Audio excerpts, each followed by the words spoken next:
Are we on?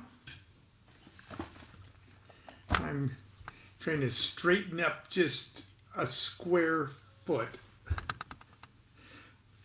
in what is otherwise complete chaos. Anyway, good morning, good Monday morning, everyone.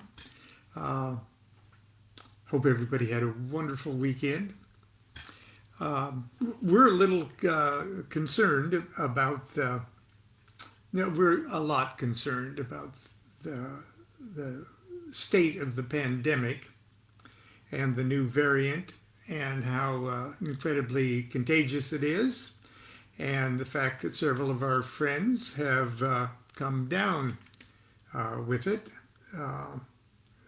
As far as we know, we have not been exposed, but as you can imagine how stressful it is trying to coordinate a move 400, almost 500 miles away, and dealing with people in the midst of what probably should be a second major lockdown. But you're not here to hear what you can hear on the news. You're here to be cheered by the morning readings, and I probably won't spend a great deal of time complaining about the state of the world. But please, if you're not vaccinated, get vaccinated. And if you've only got one and you need to, get the second one. Please, the deaths are occurring among the unvaccinated. So if you don't do it for yourself, do it for everyone else. Do it for your kids. But please, take it seriously. That being said, I was thinking, going through old diaries and everything else, about this idea of how our rituals, our private meditations and rituals, are designed, especially Golden Dawn, Crowley type things, are designed to progressively kind of open up our consciousness. And I can think of no clearer example than the two rituals that almost every fledgling magician feels obligated to memorize, learn, and practice. And I'm speaking about the Pentagram ritual and the Hexagram rituals. Now, just with my reading and my general reading and my coming into contact with my magical teacher, my first magical teacher, Phyllis Seckler, of course, I was assigned to memorize and perfect the Pentagram ritual. First the lesser banishing ritual of the Pentagram, then the invoking rituals of the Pentagram, and then move on to the Hexagram rituals. And I bet many of you have too. I bet many of you started with that same little simple procedure. Now it does a lot, and Crowley praises it a lot, but it was only years later that it started to dawn on me what was really happening and why the mastery of these two types of simple ritual was so important. And the reason is that they're meant to actually expand your mind, expand your consciousness, expand your point of view. And to illustrate that, if I can find a pen of some kind around here. To illustrate that, first of all, the pentagram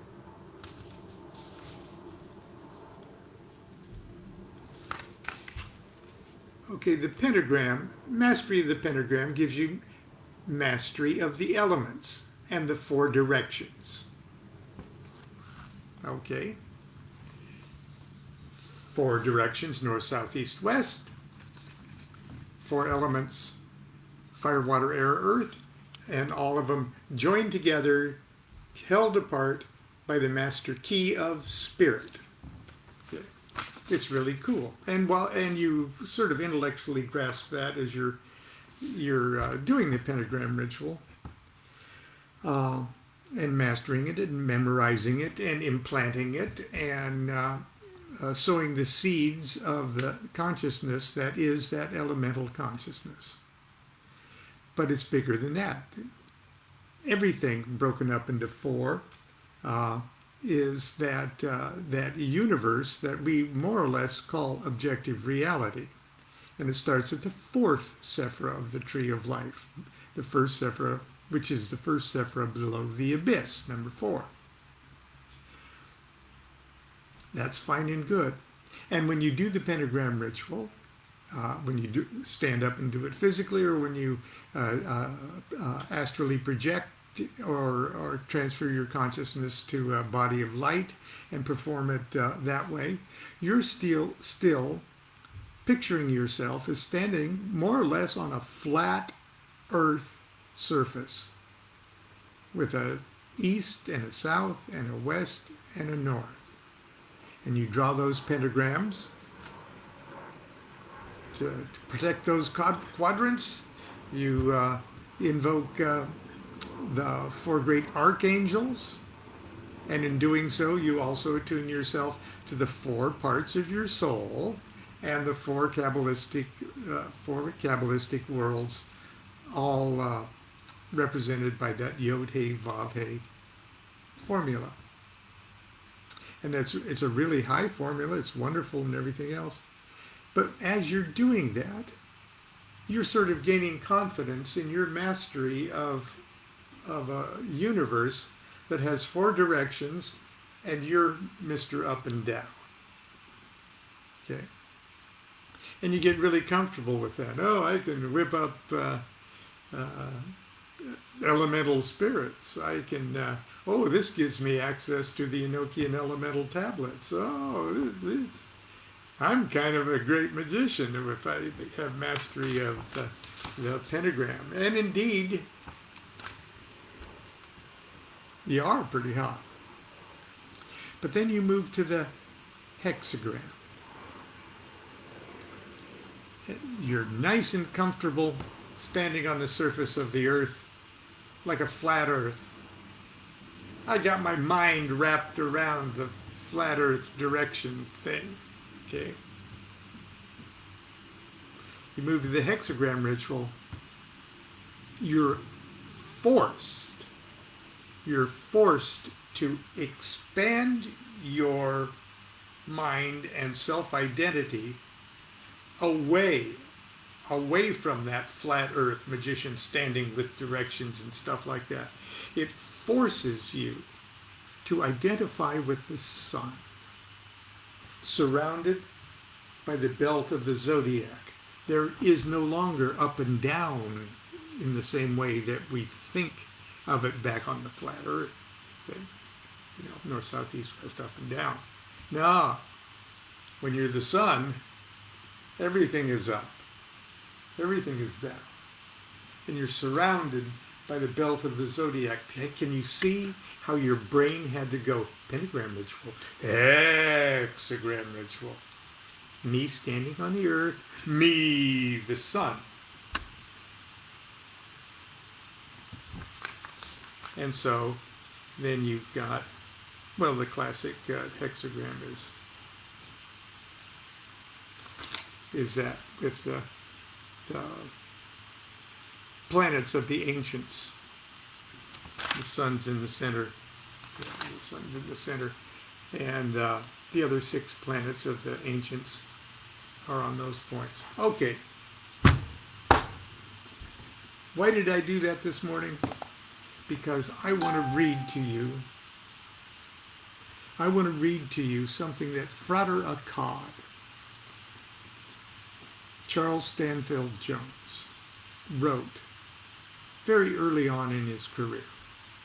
And it's included in the the blue equinox. That's Equinox Volume 3, number 1. And it's just absolutely marvelous. And it was after I read this then that I actually got it. Oh, that's why I was doing the pentagram ritual. Oh, that's why I moved. That's what happened to me when I moved to the hexagram ritual. Okay, here it is. It's called Stepping Out of the Old Aeon into the New. Do what thou wilt shall be the whole of the law. As all of you should know, we've entered a new aeon. A higher truth has been given to the world. This truth is waiting in readiness for all those who will consciously accept it. But it has to be realized before it's understood. And day by day, those who have accepted this law and are trying to live it realize more and more of its beauty and perfection. The new teaching appears strange at first, and the mind is unable to grasp more than a fragment of what it really means. Only when we're living the law can that fragment expand into the infinite conception of the whole. I want you to share with me one little fragment of this great truth, which has been made clear to me this Sunday morning. I want you to come with me, if you will, just across the borderline of the old aeon and gaze for a moment at the new. Then, if the aspect pleases you, you'll stay. Or maybe you will return for a while, but the road once open and the path plain, you'll always be able to get there again in the twinkling of an eye, just by readjusting your inner sight to the truth. You know how deeply we've always been impressed with the idea of sunrise and sunset, and how our ancient brethren, seeing the sun disappear at night and rise again in the morning, based their religious ideas in this one conception of a dying and rearisen God. This is the central idea of the religion of the old aeon. But we've left it behind because although it seemed to be based on nature, and nature's symbols are always true, yet we've outgrown this idea, which is only apparently true in nature. Since this great ritual of sacrifice and death was conceived and perpetuated, we, through the observation of our men of science, have come to know that it is not the sun which rises and sets, but the earth on which we live, which revolves, so that its shadow cuts us off from the sunlight during what we call night. This sun does not die, as the ancients thought. It's always shining, always radiating light and life. Stop for a moment and get a clear conception of this sun. How he is shining in the early morning, shining at midday, shining in the evening, and shining at night. Have you got this idea clearly in your mind? You've stepped out of the old aeon and into the new. Now let's consider what happened. In order to get this mental picture of the ever-shining sun, what did you do? You identified yourself with the sun. You stepped out of the consciousness of the planet. And for a moment, you had to consider yourself a solar being then why step back again? You may have done so involuntarily because the light was so great that it seemed as darkness. But do it again, this time more fully, and let us consider the changes in our concept of the universe will be. The moment we identify with the sun, we realize that we've become the source of light, that we too are now shining gloriously, but we also realize that the sunlight is no longer for us, for we can no longer see the sun any more than our little old aeon consciousness we could see ourselves. All around us is perpetual night, but it is the starlight and the body of Our Lady Nuit in which we live and move and have our being. Then, from this height, we look back upon the little planet Earth, of which we a moment ago were a part, and think of ourselves as shedding our light upon all those individuals we have called our brothers and sisters, the slaves that'll serve, or that serve. But we do not stop there. Imagine the sun concentrating his rays for a moment on one tiny spot, the Earth. What happens? It's burnt up. It's consumed. It disappears. But in our solar consciousness is truth. And though we glance for a moment at the little sphere we have left behind us, and it is no more, yet there's that which remains. What remains? What happened? We realize that every man and every woman is a star. We gaze around at our wider heritage. We gaze at the body of Our Lady Nuit. We are not in darkness. We are much nearer her now. What from the little planet looks like specks of light are now blazing like other great suns. And these are truly our brothers and sisters, whose essential and starry nature we had never seen before and realized. These are the remains of those we thought we had left behind. There's plenty of room here. Each one travels in his own true path, and all is joy. Now, if you want to step back into the old aeon, do so.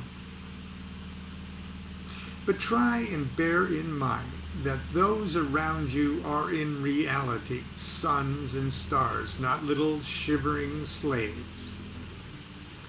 If you're not willing to be a king yourself, still recognize that they have a right to kingship, even as you have.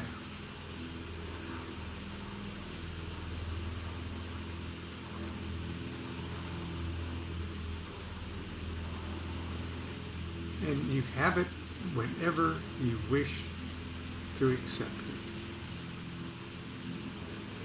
it. And the moment you desire to do so, you have only remember this. Look at things from the point of view of the sun. Love is the law, love under will. And that's where we'll leave it today. Again, the essay is Stepping Out of the Old Aeon and Into the New by Frater Achad. And I'm sure if you don't have the rare Blue Equinox edition, or this relatively rare one, you can just find it on the internet just by Googling Frater Achad, A-C-H-A-D-E, Stepping Out of the Old Aeon into the New, and I'm sure you can get a copy. So, until tomorrow, And I'll come up with another surprise, hopefully. Continue to be good to yourself. And be good to each other. Do what thou wilt shall be the whole of the law. Love is the law. Love under will.